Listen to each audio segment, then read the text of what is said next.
চবফালেই lockdown, আনকি তোমাৰ হৃদয়তো। মহামাৰী কৰোণাৰ বিভীষিকাই খেদা দি খেদি ফুৰে অনবৰতে তোমাক নোপোৱা যন্ত্ৰণাই। চবফালেই লকডাউন, সান্ধ্য আইনত বন্দী হৃদয়।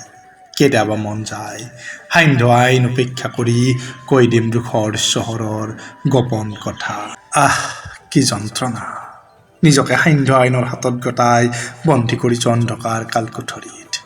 চবফালে আতংক মহামাৰীৰ, কৰোণাৰ ভয়ত স্তব্ধ সদাব্যস্ত নগৰী, আৰু তোমাক নোপোৱাৰ যন্ত্ৰণাত স্তব্ধ মোৰ হৃদয় নগৰী। বিজ্ঞানৰ হাতত ধৰি কাইলৈ হয়তো জাগি উঠিব সদাব্যস্ত নগৰী, কিন্তু আবেগৰ বিহুপালি জাগি উঠিব জানো হৃদয় নগৰী। কেতিয়াবা মন যায় জানা এলকহলিক চেনিটাইজাৰেৰে ধুই দিম হৃদয় নগৰী। যন্ত্ৰণা যন্ত্ৰণা যন্ত্ৰণা, কৰোণা মহামাৰীতকৈও ভয়ংকৰ জানা। আত্মীয়ৰ ক্ৰন্দনত যেতিয়া সাৰ পায় কংক্ৰিটৰ চহৰ, কাউৰী শগুনৰ পাখিৰ কবত যেতিয়া মাতাল হয় চহৰ, মই নীৰৱে থাকোঁ, নীৰৱে চকুলটুকীয়া আন্ধাৰত পোহৰৰ অপেক্ষা কৰোঁ। সান্ধ্য আইন অমান্য কৰি গোপন কথা আশাৰে কৈ দিব বিচাৰোঁ।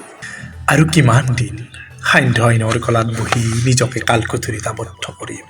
বিজ্ঞানৰ জয়যাত্ৰাত পুনৰ জাগি উঠক দুখৰ চহৰ, সুখৰ বন্যাত উটি যাওক মোৰ প্ৰিয় মানুহ।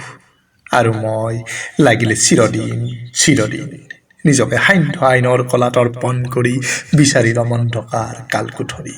তথাপি সুখৰ অৰণ্যত আলফুলে ঘূৰি ফুৰক মোৰ প্ৰিয় মানুহ।